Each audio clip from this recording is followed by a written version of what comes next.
Good evening, everyone, and welcome to the August 4th, 2025 work session of the Haverford Township Board of Commissioners. Tonight's meeting gives us an opportunity to preview and discuss the agenda items scheduled for next week's regular meeting and to hear updates on matters of importance to the township. We'll begin the meeting with a roll call. I'll ask our Township Manager, Dave Berman, to now take the roll. Mr. Berman. Commissioner Gondek. Present. Commissioner Forsty Grupp. Here. Commissioner Cavender. Here. Commissioner Holmes. Here. Commissioner Quinn is absent. Commissioner Hart. Here. Commissioner McCollum. Here. Commissioner McCluskey. Here. Commissioner Trombetta. Here, thank you. I now ask everyone to please rise for the Pledge of Allegiance, which will be led by Deputy Chief Joe Hagan.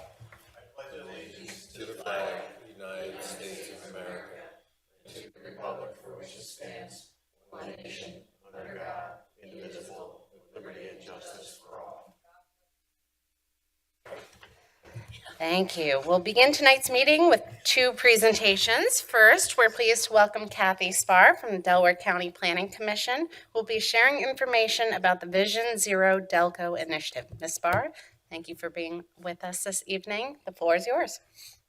Thank you, everybody, for having me. I appreciate being here, and it looks like we have a full house, which is wonderful. My name is Kathy Spar. I'm an infrastructure planner with the Delaware County Planning Department, and I was the project manager for Vision Zero Delco. So tonight we're going to talk about what is Vision Zero. We're going to talk about what we heard from the community, because that is a big part of Vision Zero. We're also going to talk about what the state of safety is in Delaware County and Haverford. And we're going to talk about countermeasures and taking action to make our communities safer. So let's start with what is Vision Zero. It has nothing to do with your eyes. Vision Zero is an approach to eliminating traffic fatalities and severe injury crashes on our roadways. I know this sounds like, yeah, no way, you're crazy, right? Except they have done that in Hoboken, New Jersey. So, you know, if New Jersey can do it, Delco can do it. That's all I'm saying, okay? Because we're Delco. We also, Vision Zero is kind of like a realignment of how we look at things. So we believe that traffic deaths and serious injuries are unacceptable. We understand that people make mistakes. People are human, and they're going to just make mistakes sometimes, but those mistakes shouldn't be deadly. Roads should be safe for everybody, whether they're walking, biking, scooting. We also believe that community engagement is integral to this process and essential to understand how we can make our roads safer. So Vision Zero, what is Delco's place in it? Because you know what, we don't own any roads. Like maybe a couple like access roads, but like we don't own any roads. So why do we even care? Well, we care because we see ourselves as facilitators, that we bring people together. We see ourselves as collaborators wanting to work with our municipalities to make our roads safer. We also work with PennDOT a lot. We work with the Delaware Valley Regional Planning Commission a lot, DVRPC. There's going to be a lot of alphabet soup here tonight. We also are a repository for data. We can gather that data. We can refine it, make it easier for regular people to understand, including myself, and share it back out with everybody. We know where the money is. And who doesn't want money for their community to make it safer? And at the end of the day, traffic safety is the foundation. And that foundation is started with the safe systems approach, which is how we're going to move forward to making our roads safer, understanding that we need safe road users, we need safe vehicles, safe speeds, safe roads, and good post-crash care. And also, I do want to point out the responsibility is shared. So everybody here in this room, we are all responsible for how we drive on our roadways, including our cell phones, which that is not legal anymore. So put the phone down. So what's Haverford's place in this? So why should you guys adopt Delaware County's Vision Zero plan? Well, it unlocks federal dollars. You can't go after implementation money from the federal government without a Vision Zero safety action plan. It's an opportunity to have leverage. So when you're applying for a grant application, you can point to the fact that you've adopted a Vision Zero plan. It gets you a seat at the table with PennDOT, with the DVRPC, with the county. It helps identify projects that you can work on to make your roads safer. And it's an opportunity to collaborate with us, but also your neighbors, because safety doesn't end at the municipal boundaries. And it allows you to say, here in Haverford, we believe in a foundation of safety.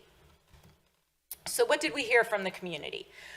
Well, we had a very collaborative partnership. We had a Vision Zero task force that included all the alphabet soup, DVRPC, DCTMA, PennDOT, the Federal Highway Association, all that good alphabet soup. And then we had organizations like the American Heart Association and AARP.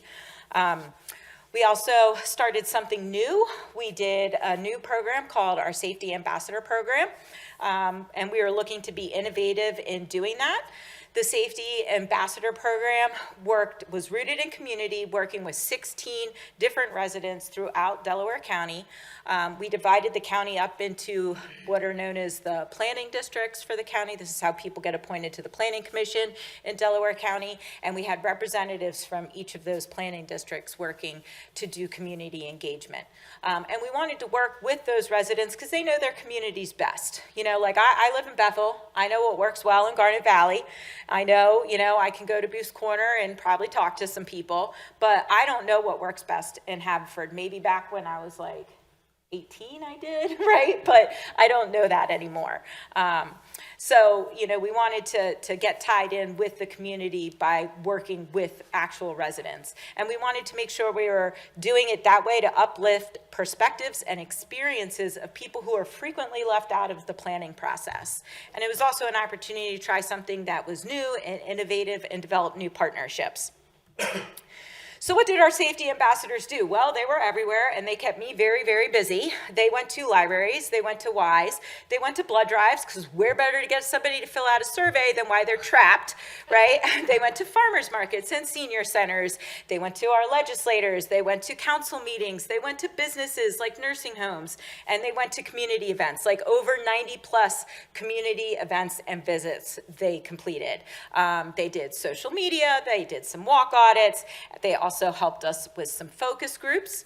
So we did focus groups with some seniors. We did one with crossing guards and school bus drivers, and we did one with first responders. And we did that because to us, the first responders, our police officers, the fire police, all our firefighters, all those guys, EMTs, and our crossing guards and school bus drivers, they're where the rubber meets the road. They see it all, right?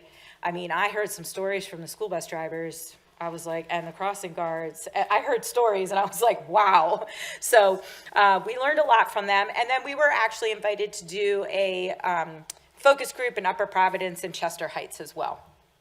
We also took maps with us wherever we went and gave people dots so they could mark on the maps where places didn't feel safe, draw lines where corridors didn't feel safe, or where we needed sidewalks, or there were broken sidewalks, or maybe a crosswalk.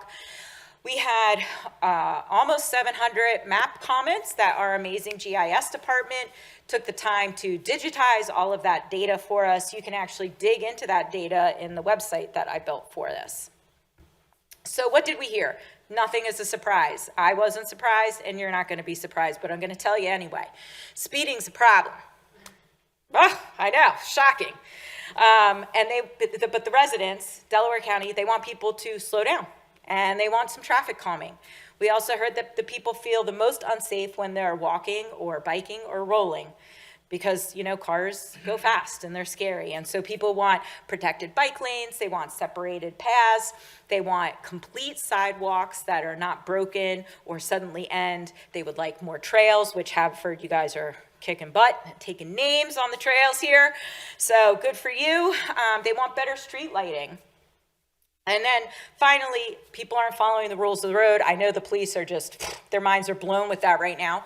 And this is something we've heard that's been really bad actually since COVID, is that people are just driving very aggressively, blowing stop signs, blowing through the school bus stop signs, all of that. And they want more traffic enforcement to deter those dangerous driving behaviors.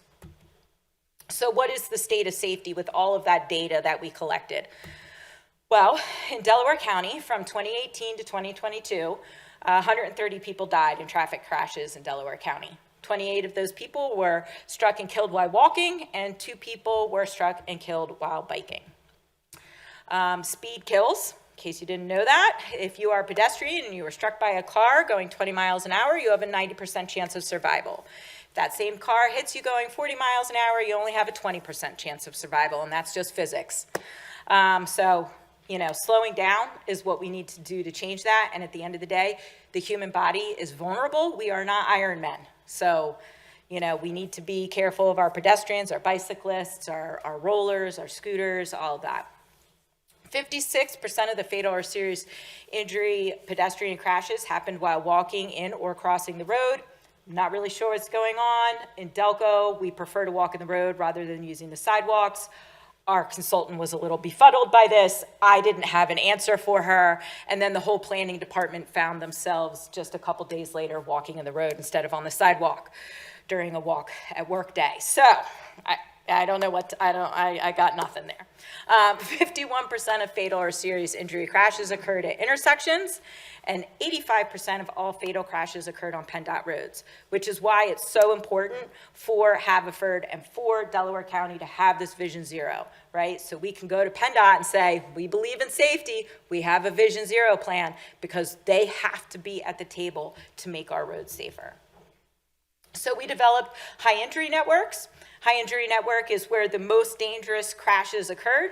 There's two kind of plans going on in concert here in the region. We have the Delaware County Corridors of Concern, our high injury network, and then the Delaware Valley Regional Planning Commission is also working on a regional high injury network and Vision Zero plan. So I have both these maps up because they show all of the work that we have to do to make our roads safer, to get to zero, which is a lot of work. We are just zeroing in on 28 miles of road here in Delaware County, but we can always chip off at any of these options here, and there are plenty to choose from. So this is what we have going on in Haverford for the high injury network. Westchester Pike, what can I say? This is not a surprise. Township Line Road, also not a surprise, right? There are other options, of course, that you guys can pursue that is on the regional high injury network with DVRPC. The dots are showing the serious injuries and fatal crashes. I just want to point out that some of those dots are actually like one dot on top of another, on top of another, on top of another, and maybe there are actually 19 happening at that spot. So it's not really, it's kind of hard to tell, which is why I have the heat map, the glowing stuff underneath to indicate that there's a lot of crashes there. So we also developed crash profiles. It's another way to start digging into what's happening. Vision Zero isn't just reactive, it's proactive. So we look at where a lot of crashes are occurring again and again, that maybe nobody's died there yet, but that's the key part. They haven't died there yet, but we can do something to make it safer. We developed 5 different crash profiles. The first 3 are here. And then here are the other 2. And there's actually one of your residents. The planning director is in that picture there. Gina Burritt. We were at Haverford Township Day doing some Vision Zero stuff when we first started this project. So these are the crash profiles for Haverford Township. You have all 5. Not every municipality has all 5 crash profiles present in their municipality, but you guys do. You have some sidewalk issues. It's all here. So these are all projects that Haverford can work on to make their roads safer.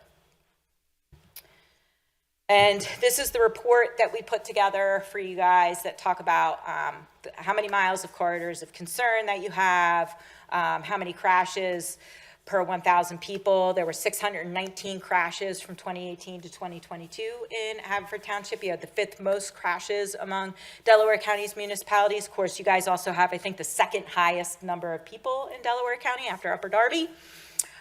So it stands to reason that you're going to have more crashes. I will say, and I didn't include this in here, but I remember looking through the data that one of the things that we heard is pedestrian crashes. And vulnerable road user, bicyclist, pedestrian crashes in Haverford. And the data bears that true, that is an issue here in Haverford.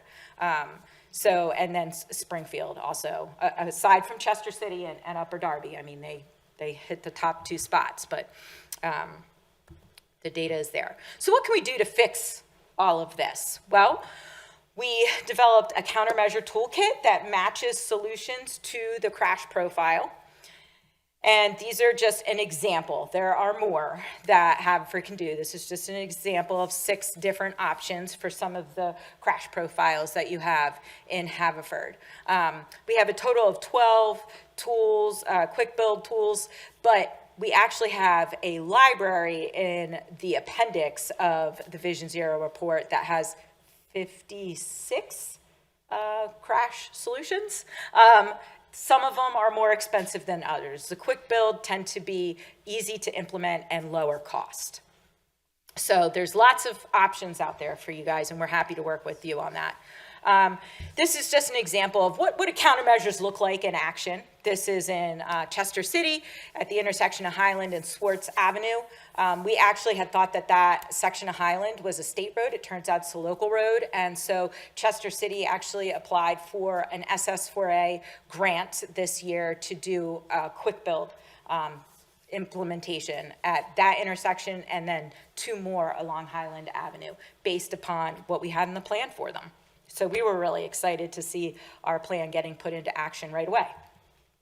So we also developed a bunch of safety recommendations that are divided into data, design, education and training, land use and policy, and then programs. So you can go to our website and learn more about all of those. Some of them we're already working on, and you can go to the Vision Zero Delco Safety Action Plan recommendation section. You can see what we're already working on. We said that we were going to build a website and a dashboard. It's already done. Check that off. And I am all here for checking off a plan because it should not be gathering dust. So we also have all of the information that you saw in this report. You can go dig into that in interactive maps and learn more about all of that stuff. We also have the Vision Zero Delco Pledge, where you can go pledge to be a safe driver and put down your phone and not speed and follow all traffic laws, which I know the police would really appreciate everybody doing that. And we also are tracking all the municipalities and seeing who's adopting it, because I'm also here for transparency and putting people on notice. So Haverford we're just waiting for you guys to say, yeah, we're going to adopt it, and then get a copy of the resolution. We can change your color. Right now, you're at a middle ground color on your way there because it's under consideration. You can also, if there are any intersections that are of concern, please feel free to report that concern through the Report Vision Zero Concern application. And if there are any corridors that are concerning to you, feel free to learn how to do a walk audit. That is based on the AARP Walk Audit Toolkit, and that is also an application that you can use. So I encourage everybody to go check out this website because there's a lot of data there, and it's there for you to use. So that's all I got. Thanks. Thank you. I tried to be quick. Wonderful presentation. It's a lot Thank of you. information. I have a question. This is so interesting and useful. So do the grants come from Delco or do they come through PennDOT and you just help the township get? Yes, so it grant? depends. So right now Delaware County has no money, so we aren't offering anybody anything except my free services. And this work, right? So, I mean, part of the reason we did the plan is not all the municipalities in Delaware County can afford to, quite frankly, or have the bandwidth to go out and do their own plan, right? And do we really need 49 different safety action plans? Really, no. But the Vision Zero or the SS4A Safe Streets and Roads for All federal grant, that is from the feds. And that's the one that you have to apply for that if you want to go after implementation money, so construction dollars, you need to have a Vision Zero Safety Action Plan. There are also other options in there, though, that can help you get to that implementation piece, like you can apply for quick build demonstration money there. I will say that is an application that you need a 20% match on, although staff time can go towards that 20%. Okay. So we actually, the county has a SS4A grant currently right now, and we're using our staff time as the match for that. So we're looking at safe routes to school in Chester, Upland, and Southeast Delco, 2 underserved school districts in our area, and we're going to be doing quick build projects at 4 of the schools, 2 in each district, coming up soon. So we already did a bunch of walk audits and surveys with the kids, and it was chaos, and they loved it, so that's great. And then, you have other ways of getting there. So you have like DCED and PennDOT multimodal options. You have HSIP money with PennDOT, where they come and kind of say, hey, do you have any safety issues? And we work with them on that. We just actually had a meeting about that the other day. You can start out with some of these issues going through maybe a TCDI grant, through DVRPC, and potentially TASA funds could maybe even be used if you're smart and creative. So if we have an SS4A plan, and then we've used some of that money for even specific areas of the township, so do the plans just interact, like if we're applying for a grant, you just use it all and Use it say, all. we've got this, this, and this? Absolutely. You Okay. use it all, pile it on, right? Like we're taking on what DVRPC is doing. You know, we have ours, Upper Darby's doing some stuff. They're gonna take, it's just a mix and match. I say go for all of it. Okay. Right? Because the more leverage, the better off you are, right? Bring it all to the table. Thank you so much. Yeah. I'd like to thank you for coming to talk to us about this important plan to get us down to 0 accidents, crashes. You did say that there was a place on the website where residents could report specific intersections which they thought were problematic.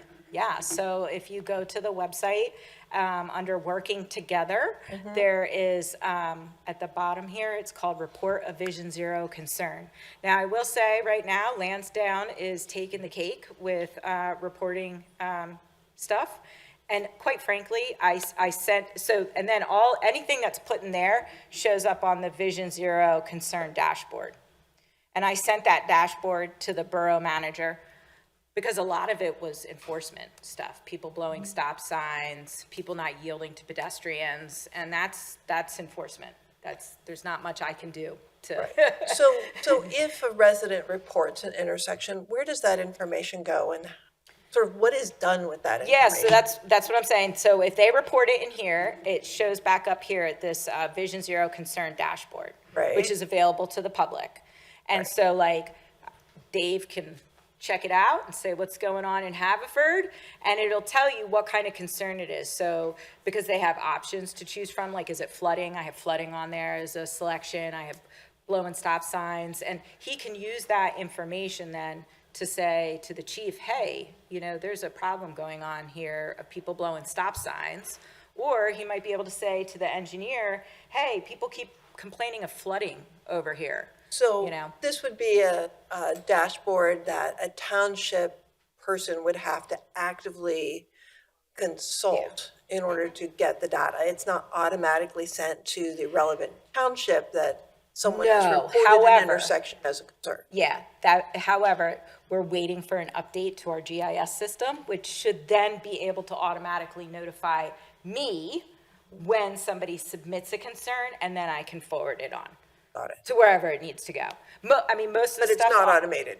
Yeah, at this point, it's not, no, unfortunately. And then the next thing, if you go back in your presentation and you're looking at the map specifically for Haverford Township. Okay. A lot of the roads that were marked as problematic are state roads. Yes, Westchester Pike, City Yep. Line Avenue. Yep. Darby Road. And Yep. those are all streets in my ward. I'm sorry.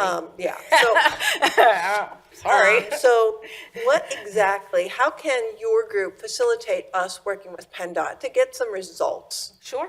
Yeah, so that's where I think what's one thing that's been really great in Delaware County recently is we've started to get a really good working relationship with PennDOT. Like when I reached out to them to say, hey, I want to apply for another SS4A grant to do road safety audits, using SS4A money, they were like, yeah, we're happy to do that. And I didn't even need to ask for a letter of support. It just showed up in my email and I nearly fell out of my chair. So that's one piece that we're doing to kind of start working on these corridors of concern, right? Because all of these are an issue and we have to start taking a bite at the apple here. And so we'll be working with PennDOT to do that going forward. And then I'm pretty sure DVRPC is going to have a plan going forward as well for what's on theirs. And we'll be at the table. And when that plan starts happening, we'll be in touch with Dave. However, if there is an intersection of immediate concern that you know about that is on those corridors of concern, please send me an email because I will reach out to PennDOT and be like, hey, PennDOT, this is on our corridors of concern. As you know, we adopted Vision Zero, you know what I mean, and go through that whole spiel. And they have been very responsive lately, so. And how does Vision Zero sort of dovetail with the Complete Streets program? So, Complete yeah, Complete Streets. So Complete Streets, you know, is the idea that everybody, you know, has the right to be safe and use streets to get to where they need to go without the fear of injury. Vision Zero is kind of the idea, in my mind, that it's a philosophy and it's a perspective that you bring to the table. So when we're working on a project, what's the Vision Zero solution here? How do we get to zero? So if we're like redoing a corridor, and I guess the best example that I have that's happening currently in our planning department, the intersection in Middletown, well, the interchange in Middletown of 352 and Route 1, 350 and Route 1 in front of Riddle, and then 352 going over to 452 and right, okay, that whole triangle there, right? So PennDOT suggested that they would provide a 6-foot shoulder on Route 1 in front of Riddle, and that bicyclists could bike there. And they would lower the speed limit to 35 miles an hour. And Middletown was like, no, we are not comfortable with that. And Delaware County was like, we are not comfortable with that either. And so what's the Vision Zero solution? Well, it just so happened we had just finished, and it's not like fully public yet, Walk Roll Delco, which is our active transportation plan. And inside that plan, it shows a side path going down along that section.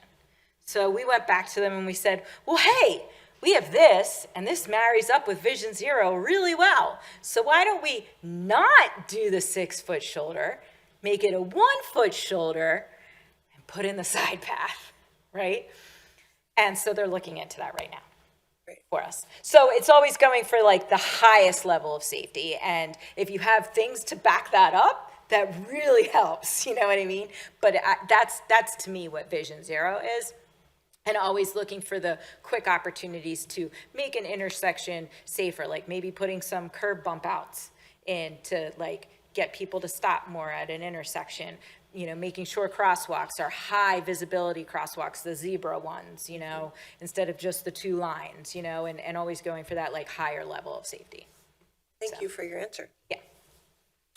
You would, excuse me, so I don't even remember how many months ago, but several months ago, we passed a Vision Zero resolution, but you're indicating that you're here to advocate for us to sign on to Vision Zero. So what's the difference between what we did and what you're here asking? So I'm not entirely, I know you guys did an SS4A project. I was at like one meeting on it, and I'm not aware what then went on beyond that. Your Vision Zero is definitely a little different than ours. I think it's more pedestrian focused and like vulnerable road user focused. Ours was actually the Safe Streets for All Okay. plan, so we have an SS4A plan. Right. Well, I mean, this is what we followed. So when the SS4A came out, they had a table of 8 things that you had to meet. So like, as long as you met all those 8 things, then you have an SS4A plan, AKA a Vision Zero plan. So you can choose to adopt ours that may or may not fit with you. It might give you more opportunities and have identified more opportunities to improve safety in your community. I don't know. That is for you guys to look over and see which works better, or maybe they both work well and you want it all. But we did it for the whole county, knowing that not all the communities in Delaware County would be able to have the bandwidth or the financial ability to complete an SS4A plan. Yeah, thank you. Any other questions or comments from my colleagues? Thank you, Ms. Buck. We appreciate it. Yes. Thank you. So we'll now move on to our second presentation of the evening, a construction update on the library and stadium renovation projects. We're joined this evening by Ken Matthews and Randa Petray. Thank you for being here and welcome back. The floor is yours. Good evening. Well, I'll start with the stadium because that's a lot less discussion. We just have a couple of very basic change orders here. We might have a few more, but the project is done. Hopefully, everybody got a chance to see it. Turned out well. Pretty much got most of the punch list and any little items cleaned up and done. So we do have a few straggler change orders this evening. Again, nothing out of the ordinary. So if anybody had any questions on them, I'm happy to answer them. You pleased with it? Yeah, I think it turned out well. It really did. There was a couple little add-ons here and there, I think, as people saw things go in, but we'll see how, it's all block work and heavy, so it's heavy, so it should take the beating that I'm sure it's going to get. So it would be good to go through it in the next few months and see how it's, taking the abuse, as they say.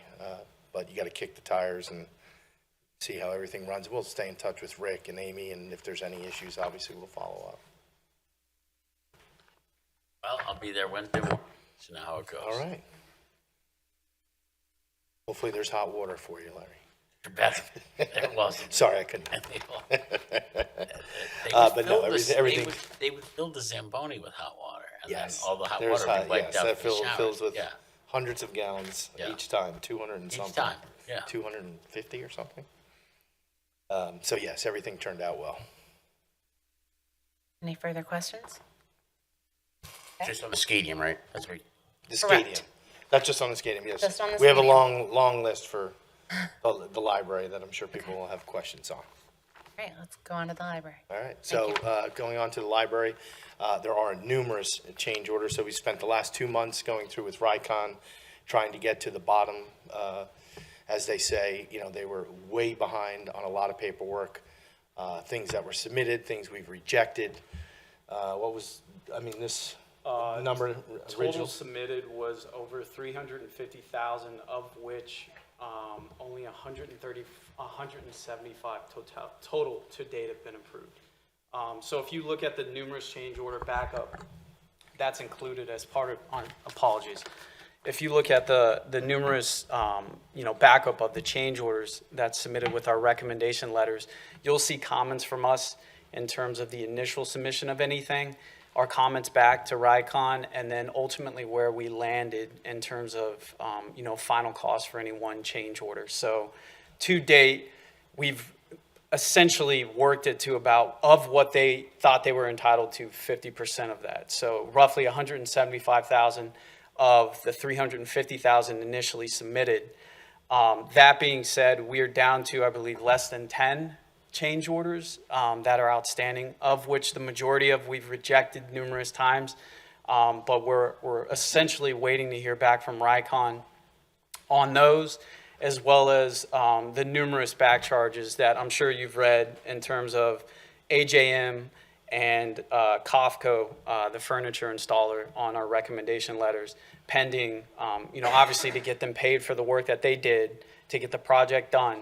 But then as part of the final negotiations with RICON, having those back charges included. So all that being said, with where we're at today, contingency is currently at a little over $75,000. But as Ken mentioned, we are waiting to hear back from RICON, of which we've been,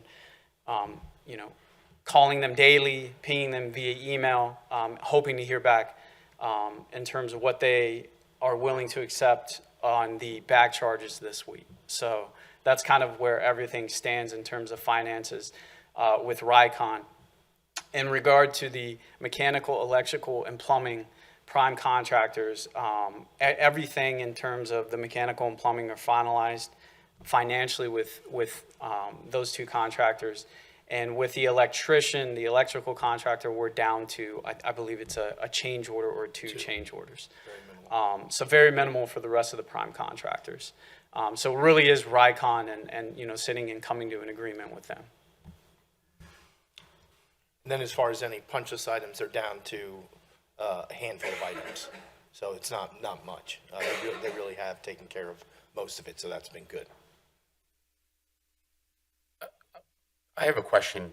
Yeah. So is there one project contingency fund for this, or multiple project contingency funds? No, it was one. One. It was So, one contingency 'cause fund. because I'm looking at like a letter from July 1st where it looks like you're looking for, it looks like about $50,000 in additions, COFCO, HAM, I think you just spoke about that. Correct. And then indicated that the contingency fund was at 55,000. Correct. But then at the end of the month, I see a letter dated July 30th where you're now asking for 170,000-ish, maybe a little less, $1,000 in changes between RICON and HAM, but then the contingency is at 75,000. And I know that when you were before us last month, or maybe 2 months ago, you've been here like every month, so last month, the contingency, I don't remember the exact number, but it was under 6 figures. Correct. So I don't understand how we're having these huge change orders, but the contingency seems to be growing. Well, so remember, so everything you see here. Okay. If we don't have an actual change, we have a projected number always in the budget. So Okay. anything we know, there's costs in there. So now that we're getting down to the final amounts, so we might have a $10,000 hold for fixing masonry. Well, now we got the change order and it's $7,200. So that accounting is constantly changing. Okay, I mean, so- almost on a daily So basis. you did have placeholders for the anticipated change orders. Correct. So Okay, that, that anything makes we've ever sense. presented, it's always been, anything projected known is in our budget. That makes sense. So it's I not, it's appreciate you not clarifying only that. actual change orders. And then in addition to that, in the contract, there were allowances that were built into each prime, each one's contract. So as we've come to finalize the other trades, we're creating credit for those unused allowance funds. And that in itself, with our projections on change orders coming a little bit lower than what we had in our holds, will bring contingency up as well. So the bottom line is, you don't come here and tell us we saved $100 on carpeting. You just have that extra 100, but if you have to come to us with anything that's more, that's why we only see. The change order is the true final amount that's negotiated. So the second we know, for example, we had a structural issue, it's tough to judge the cost. So we'll plug in, hey, this is probably a $15,000 item. And then, once we get closer or we know what the actual cost is submitted, then we'll plug in the real number. So it's a constantly evolving document all the time, So have every we day. seen a number of these change orders? Have we seen them multiple times?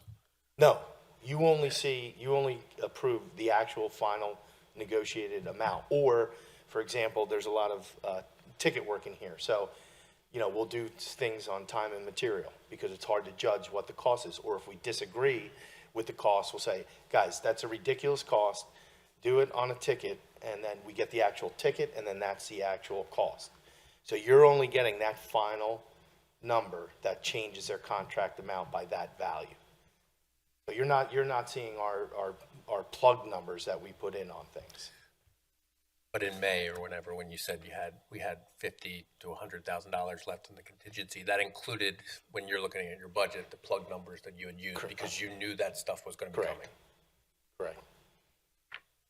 So in Yeah, July, anytime between- there's a potential cost event, Right. we update the log, I mean, literally daily.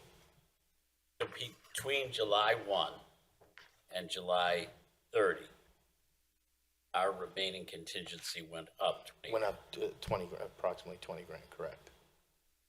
Predominantly due to the unused allowances in that instance.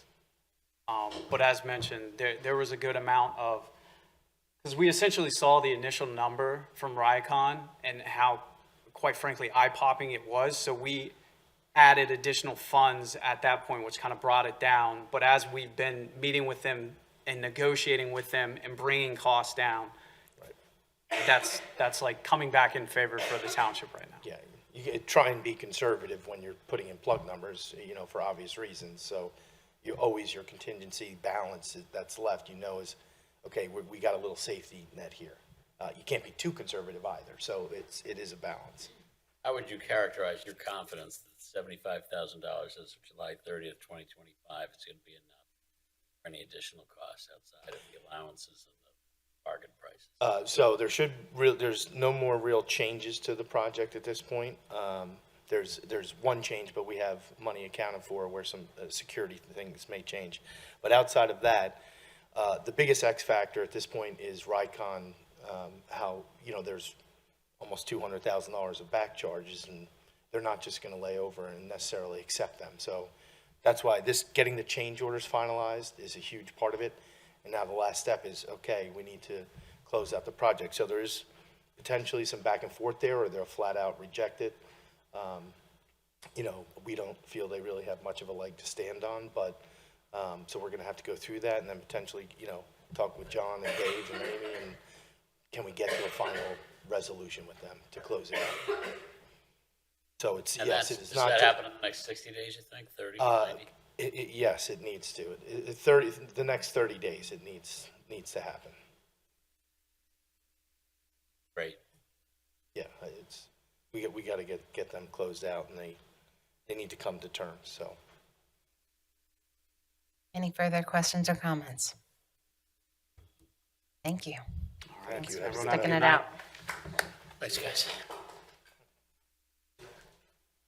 I'd now like to move on to Commissioner Committee updates. I invite any commissioner who wishes to share an update from their respective committees to do so at this time. Madam President. Yes, Commissioner Holmes. The Finance Committee got together to discuss a couple things. Just be prepared for the start of budget season. Our Finance Director, Ms. Cuthbertson, has been very good about keeping us informed throughout the year of positives and negatives, and so we had a good, informative meeting today. Thank you. Anyone else? Hearing none, I now invite our Deputy Chief of Police, Joe Hagan, to give an update on recent police department activities in Haverford Township. Floor is yours. Good evening. Evening. Jane, that she left, I was going to agree with her. Our number one complaint in town is traffic, not crime. So I'm here tonight in lieu of Chief Iola to read the chief's report. There were 11 criminal arrests, 0 juvenile arrests, 247 traffic citations, 11 non-traffic citations, 43 written warnings, and 477 parking tickets. We had one robbery slash attempt that was in the 500 block of Cathmere when a gentleman saw somebody trying to get into his vehicle and an altercation ensued. When the suspect pushed him down, the detectives are currently following up all leads. We did put the video out, not only on social media, but also onto the news, see if we can generate any leads from that, but they're actively investigating that. We had 3 motor vehicle thefts. 2 were unlocked with the key fobs in them. One was allegedly locked, and this gentleman's vehicles have been targeted numerous times because they're high-end vehicles that they were looking for. So then we had 7 theft attempts from auto. They were all throughout the town. We had 2 bicycle scooter thefts and 3 canine uses. Tomorrow night is National Night Out. We're asking everyone to come out and join us. It's a fun night for the residents of the town. They get to see all the equipment that's out here, all the canine demonstration, just to meet all of us police officers. We'll be out there, and it's a fun night for everyone to be out there. So we hope everyone turns out for tomorrow night. So, and it starts at 6. I'm sorry, I didn't give the start time. So 6 to 8. Any questions? Any questions, comments? Deputy Chief, that incident with the gentleman who was assaulted when his car was being robbed, was that during a stretch of time where we had a number of car thefts? Yes, the suspect apparently was seen attempting other vehicles. He was attempting to get in the victim's son's car, and he just happened to notice him. He went out and confronted him. At that point, he struggled ensued, and he pushed the gentleman to the ground. Has that spike, receded? Do we not have as many? Currently, yes, it has receded, but it goes in waves. It goes up and down. They'll be in this general area in Delco, and then they'll move to Monaco, Bucks. They're moving, South Jersey, Delaware. It's roving, but different areas are seeing spikes when we're actually having a quiet time. At the risk of jinxing us, how are we doing on catalytic converter thefts? I have not seen one come across my desk in a long time, so we've been good that way. So, knock on wood. But we're doing good in that. The biggest thing is actually going through the vehicles. If we don't give them an opportunity to get into our vehicles, those vehicles won't be stolen. They're coming out and looking for cars that are unlocked. And most of these vehicles, when they are stolen, the key fob's in the car. So like a lot of people have that bad habit of leaving the People key. forget that they left their key. Do they have a spare? Do they think, oh, I'll leave a spare in the car and not Some of realize us, that that's some of parts us, the they car? forget. Some of you have your hands full carrying stuff in. But a lot of these high-end cars, the mirrors will go in when it's locked, and they're purposely looking for those cars. If the mirrors are out, they're actually targeting some of those cars. But, you know, we're all busy people. We, you know, sometimes forget things in their cars. I spoke to one news reporter, I won't name, but she said she lives in town close by, and she always leaves her key fob in the car. We said, well, you'll be on the news one day when your car's stolen. How about that? Not in a good way, but it's just, you know, people with some bad habits, and if we don't give them that opportunity by taking their key fobs and locking our cars, they'll move on to another area. But that's the most important thing, is to stress to do those two things. Make sure your car's locked, and make sure you take your key fob with you. Anything else? Any further All questions? right. Come? Thank you. All right, next we'll review the items scheduled for consideration at the August 11th regular meeting of the Board of Commissioners. Next week, the Board of Commissioners has no scheduled presentations or proclamations at this time, but we will consider the approval of warrants as detailed in the public agenda packet that will be published prior to Monday's meeting. Any questions or comments related to that at this time? So hearing none, I'll move on. Next week, the board will consider appointing one individual to fill the current vacancy and complete the unexpired term on the library board. Any questions or comments regarding this appointment? Okay, next we'll move on to the consent agenda. Before we begin our review of the individual items listed under the consent agenda, I'll just remind my colleagues and the public that these items will be considered with a single vote at next week's meeting. Each item is outlined in greater detail in the public agenda packet. I'll take time this evening to review them individually. If any member of the board would like to take an item to have it considered separately, they may request its removal either tonight or at next week's meeting so that it may be addressed independently. And with that, we'll move into the consent agenda. So next week, under the consent agenda, the board will consider the approval of minutes from our July 14th, 2025 meeting. At this time, do any of my colleagues have any questions, comments, or proposed edits to those minutes? Okay, hearing none, move on to, we have two change orders next week to consider. First, and this was already described in our presentation this evening, change orders related to the Scadium locker room renovation, one for SB Conrad and one for AJM Electric, as discussed earlier. Do any of my colleagues have any questions or comments regarding these two change orders for the Scadium renovation project? Okay, we'll also consider next week under the consent agenda 3 change orders related to the library renovation and expansion project. Again, already discussed this evening. Did my colleagues have any further questions or comments regarding this change order? Okay, next week, under item D in the consent agenda, we'll consider awarding a contract for Polo Field driveway leveling. Do any of my colleagues have any questions or comments regarding this contract award? Could I hear about that? May. Mr. Berman? This is part of the original agreement for the use of Polo Field, where Lower Merion Township, Lower Merion School District, and the township would pay for the paving and widening of that driveway. The widening has already taken place, and this is the final leveling course and overlay. Great. Any further questions or comments related to that? All right, next week under item E in the consent agenda, the board will consider awarding a contract for solar installation at the township building. This project involves placing solar panels on the existing canopy over the sidewalk adjacent to the police station with an anticipated generation capacity of approximately 12,600 kilowatts per year. I have a question on that. I saw the, diagram or schematic for the project, so I understand where they're looking to put the solar panels and so on, but I haven't seen any actual costing or bids or anything. Have those been received? I'm assuming that we would have them before being asked to vote on this. Bids are scheduled to be received tomorrow. Okay, I would ask that the solar panel contract award be removed from the consent agenda then. Noted, we'll make that happen. Thank you. Thank you. Do any of my colleagues have any further questions or comments related to that? All right, we'll move on to reviewing two ordinances under consideration next week. We'll begin with ordinance number P9 2025, which would require children 16 and under to wear helmets while riding electric scooters or e-bikes in Haverford Township.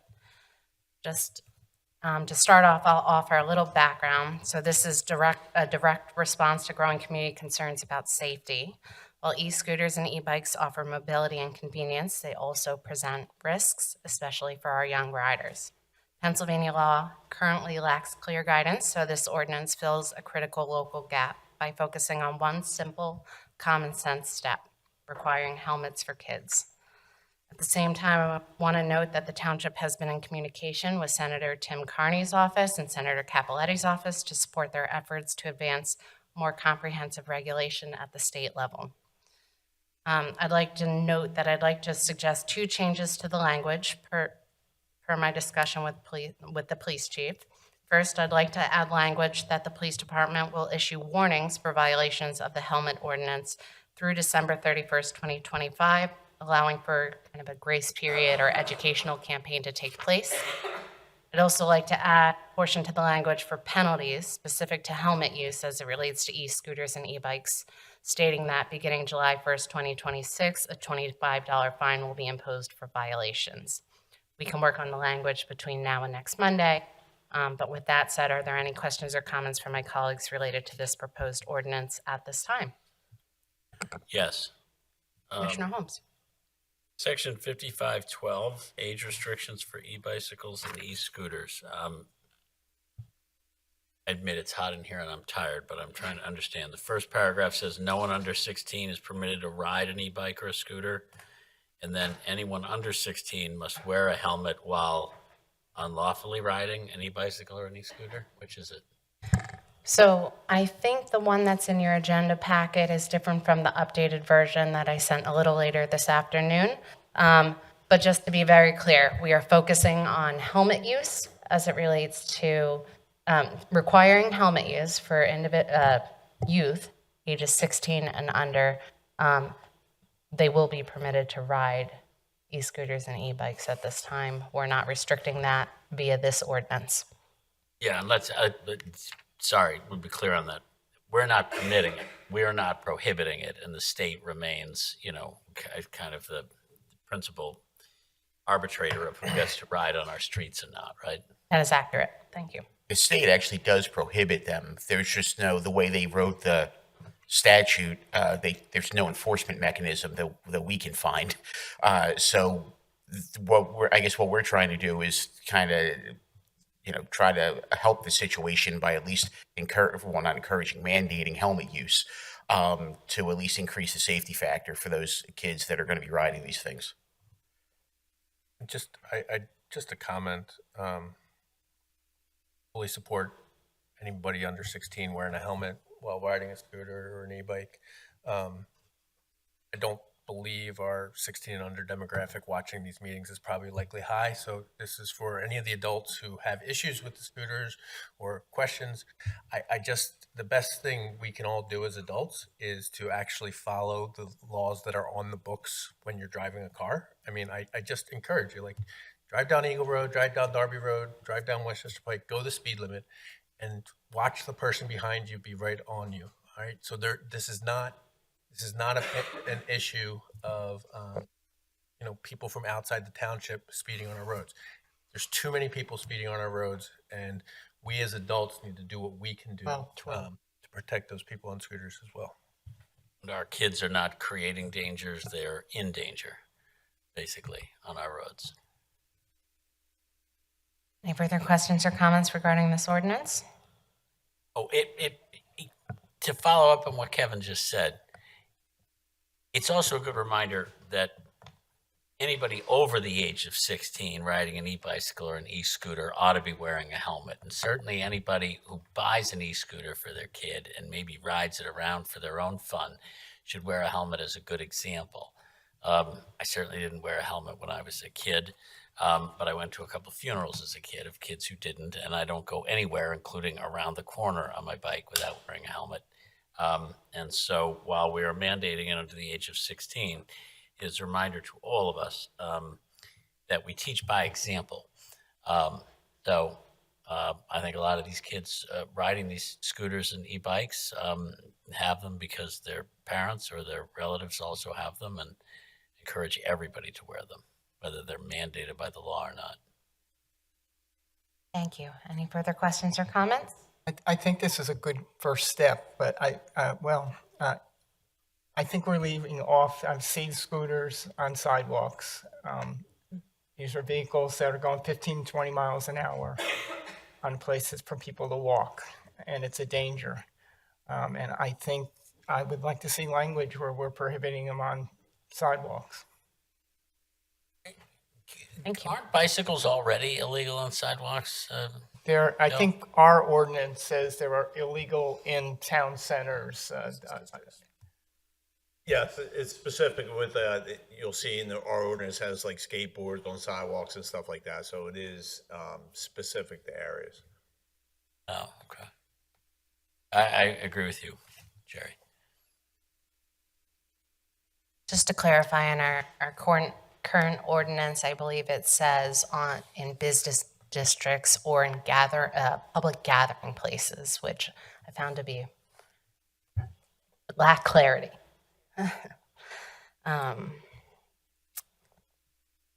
But thank you. Noted. Look, let's not let the perfect be the enemy of the good. This is a good step. And the first kid who bangs their head and is wearing a helmet and is okay, this will have been a good idea. Thank you. But I'm suggesting that we add that language as well. Right now, in this one? Yes. I'd support that. I've been speaking to a lot of people, and several have raised independently the issues of e-scooters and why we're not doing more. So, Mr. Walco, could you lay out for anyone listening how we are hemmed in by Pennsylvania law in terms of how much we can do to regulate e-scooters and e-bikes?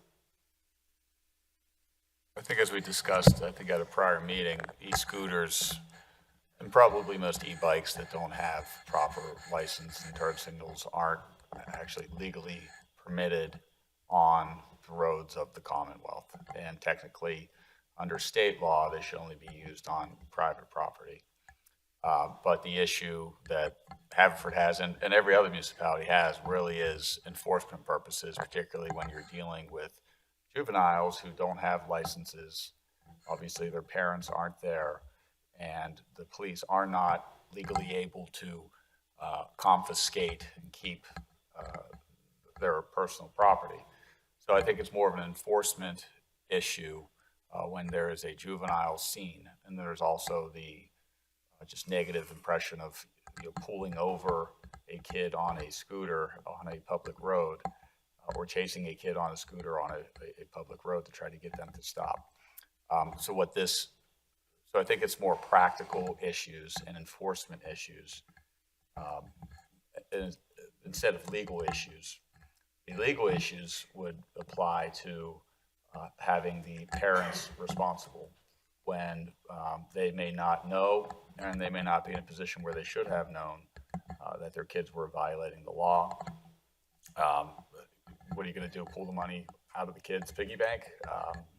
You could try to enforce it against the parents.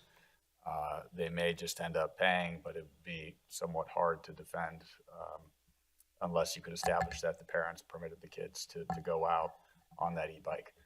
What I think is being proposed by the township is a practical way to address the issue related to safety by mandating helmets And I believe some of the proposals would be potentially warnings at first, and then not just a standard citation amount, but maybe a smaller fine that might be more manageable and more likely to be paid and less likely to be fought.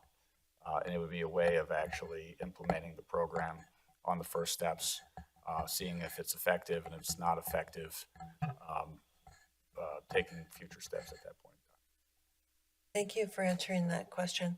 And I assume we're going to do some educational outreach on this, presuming this new ordinance passes. So what steps will we be taking to make sure everyone knows about this and can alter their behavior accordingly? It's a good question, Commissioner. What we, as the police department would do is we would go into the schools. We currently do have an educational type program.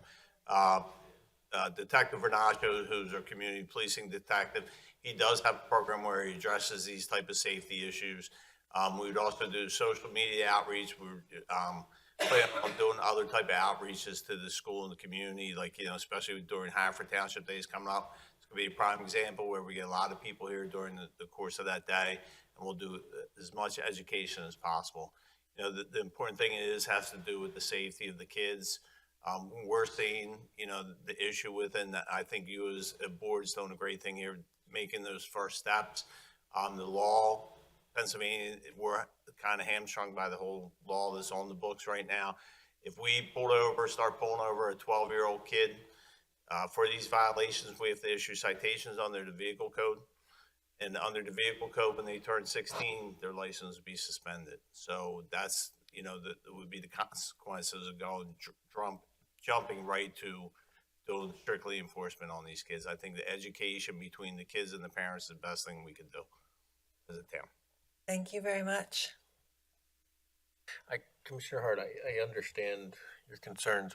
I would be, I wouldn't be in favor of adding any restriction on these things on sidewalks at this point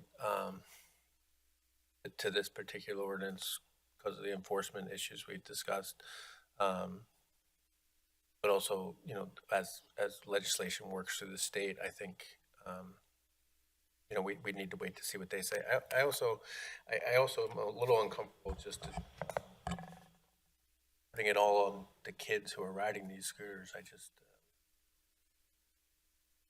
you know, I don't know if I have it fully thought out yet, and maybe I did consider your amendment. I need some additional time to think about it, but I just go back to what Mr. Hall actually said during, you know, the hearing we had earlier tonight. You know, these kids, we all complain and tell them to get outside and get off their devices and do stuff, and then every time they go out, we're telling them they're doing it wrong. So I'm fine with the helmet, but I would need to give more thought to any restriction on where they can and can't go.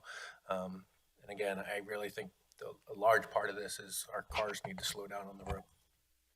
Yeah, I will say I hear from a lot of residents who walking on sidewalks, and you know, it's a danger.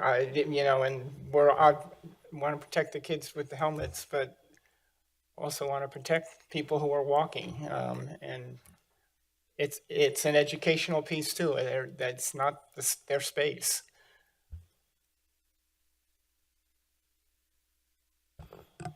And while I'm glad they're not looking at screens, they are being propelled around by the e-scooter as opposed to actually pedaling it and getting some exercise.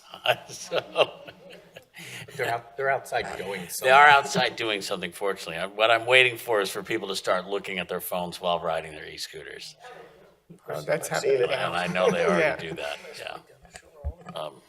Commissioner Hart, I understand the point of the amendment, and I do support the idea, but one thing that occurs to me is if you tell them they can't be on the sidewalks, then they're going in the road, and it's still very dangerous. So they're wearing a helmet, but, so I Yeah, guess I I need think- to think about it too. I guess my initial thought, just the people that are complaining about them on the sidewalks, I'm assuming you're talking about like on a street, like a side road or something, or Brookline Boulevard or something where there's these big sidewalks or stuff. But, you know, there's lots of kids that go from the middle school to Wawa every single day after school, and they use their scooter to get to and from school. And I don't know this, but like if kids are cutting through the scooters at the intersection of Darby and Eagle, I think we're going to get complaints about that too. So I think there's some thought process that we need to put into it. I can't imagine somebody in front of the Brick and Brewer apartments behind Wawa complaining about kids riding on the scooters there. No, They're talking about where they're going for their walks in their neighborhood. But I don't know how you would restrict it to that. But that is an unintended consequence of, if you tell them they can't be on the sidewalks, they gotta be in the street, they're gonna be in line of cars at Darby and Eagle. And at, Mill and Eagle and all up and down, Mill and Darby and Brookline and Darby and Manoa and Darby, because that's the route that large percentage of our kids walk, right? School home. Any further questions or comments at this time? Okay, then we will consider that for first reading next week. Next week, the board will also consider first reading of ordinance number P10-2025 to allow for sticker parking on Brookline Boulevard, special purpose parking on Pennsylvania Avenue, no parking here to corner at Panmure and Buck Lane, Panmure Road and Buck Lane, forgive me. Commissioner Holmes, I believe you had an additional traffic restriction you'd like to see incorporated? I would ask that all of us consider, and I'll get one circulated as quickly as possible. On the block of Olcott Avenue between Willow and Lorraine, I'm asking for a ban on commercial vehicles in excess of 8,000 pounds from parking on that street. We have similar restrictions all around that block except that one. I've received some requests and concerns from neighbors, and in order, I don't want to ban trucks because a small family, a tiny little four-wheel truck could qualify as a truck under our Pennsylvania code and be banned if you just ban truck parking. So I prefer commercial over 8,000 pounds, which will address the problem, but not, I think, unfairly target people whose only car is a truck. So I will have that added to the ordinance and get it in front of everybody as quickly as possible. I understand that the point of this work session is to get things out in advance. It is a ordinance that requires 2 readings.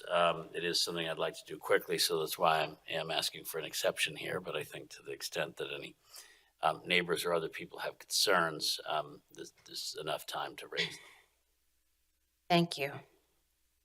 Any questions or comments from my colleagues regarding this ordinance? I do have a question for Deputy Chief Hagan. I'm just going to save you time when I get questions about Panmure and Buck. So I'm guessing, if I'm understanding the intersection right, that it's for school buses because they'll be making that turn and they need space? That's correct, and it's also to prevent anyone from parking, I believe, right at the end of Buck. Yeah. Because now it's technically one lane going towards there, but it's the turning movement is not restricted. School buses are gonna be coming out from the Friends School, they're gonna have to make a turn.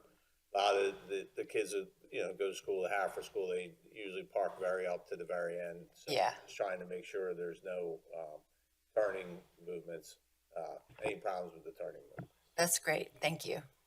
Deputy Chief Hagan, could you also remind our audience and remind all of us up here at the board that there is, we have a standing restriction on parking within 15 feet of any corner, is that correct? No, it's 20 feet within the intersection. And 20. It's 15 feet within a fire hydrant and 30 feet of a stop sign. 30 feet from a stop sign. Okay. But we don't, I guess we have signs up, no parking here to corner, but not everywhere, and we don't use paint on the curbs. So No, we don't people have need one. to use their judgment. We don't have them on every corner. It's in the vehicle code, but where there are problems, we end up putting a sign up and you paint the corner with the little triangle to make sure no one parks within that section. But in the state law, it's 20 feet from the intersection. Thanks. And just to clarify, technically speaking, the sign is really for informational purposes only. If somebody parks within that zone and a resident were to call the police, that you would be within your right of ticketing that, wouldn't you? That's correct. It doesn't have to be posted. It's in the vehicle code written that way, but most of the signs that we put up here in town are a result of an issue, and we make sure that the sign's there, so nobody questions whether a parking ticket should be issued or not. Thank you. I have a quick question on the sticker parking on Brookline Boulevard. It says 200 Brookline Boulevard, so we're putting residential parking only around that church? Yes. I'm asking It's whoever not knows around the answer. church, it's actually around the residents. The problem is that there's a daycare, nursery, at that location. The residents aren't able to park in front of their, like, anywhere, like, within, like, so many feet of their house because of the church, the preschool that's in the church. It's similar to, we have an ordinance up in the 500 block because of the same type of issue with the daycare. The residents up in the 500 block couldn't park anywhere near in front of their house because of the parking's occurring in front of, for the daycares there at that location. Okay, thank you for clarifying that. This is sticker, it's not limited hours, it's, It's permanent parking only, I believe. I don't have a copy of the ordinance in front of me, Commissioner, so I can't give you a look at it. I don't, just my own opinion, I don't have a problem with this particular request. But it seems that in the last couple of months, we've had a couple of sticker parking requests come our way. And I'm just going to voice a general concern that, unfortunately, Haverford Township doesn't have the greatest parking situation right now. We have a parking study out there. Hopefully that can give us some ideas on how to, address it and make it better. But, everywhere around the township, parking is problematic. And my concern is that the more of these sticker parkings that we put in place, the more, all we're doing is pushing the problem to the next block over. And at some point, we're going to run out of blocks to push. And so I'm just voicing a concern right now. I think we need to be very careful about these sticker ordinances moving forward. It just seems that the requests are growing. I can answer that, Commissioner. Normally within parts with the residential parking sticker only, that has to be a consensus petition, that all has to be done within the block. We look and take all that stuff in account as the police department because of pushing the issues around the different areas. Like around, up in Commissioner Cabiner's ward is that we had an issue with the high school kids parking all over in the neighborhood. We did some restriction parking up there during certain hours. That way it prevents them from coming and parking there during the day. But it has to be done with all the residents, 80% of the residents on board. So then we go out and do the study of the parking area and stuff like that. so who gets these stickers? It would be which case you're talking about? The one? This one. Brookline Boulevard, it's gonna be the residents specifically that are the one residents are right there. Is there a fee? One resident's gonna get private parking in front of their house because they're next to a daycare center? It's not private parking, it's for sticker parking. The problem is the employees and the other people who use the facility aren't allowing any parking for the residents that live there. To be honest with you. This might not be applicable to the current, I'm just asking this question generally. When we do approve these sticker parkings, is there like an allocation, like one per household, or is it the homeowner comes up and says, I have 3 cars, give me 3 stick, like, how is that determined? It's usually 2 per household, but if you have more than 2 vehicles, all you have to do is produce a registration showing that vehicle's registered to your house. And then we give you additional parking permits. And are there any fees or anything like that for this? There is a fee for the parking permit itself, yes. Okay. Thank you. Any further questions or comments? Hearing none, we'll move to resolutions. The board will consider one resolution next week, namely Resolution Number 2457-2025, which amends a previously adopted resolution to specify the requested grant amount of $77,212 from the PADCED Greenways, Trails, and Recreation Program. The funds would support the Elwell Trail and Play Enhancement Project. Do any of my colleagues have any questions or comments regarding this resolution? Colleagues will be adding an item to next week's agenda to approve Riverside Construction Materials, Inc. as the township's salt contractor. They were the lowest responsible bidder with a delivery rate of $69.75 per ton. Since this item is being added at this time, it will not be included in the consent agenda. However, I'd like to open up the discussion now for any questions or comments related to this contract award. Hearing none.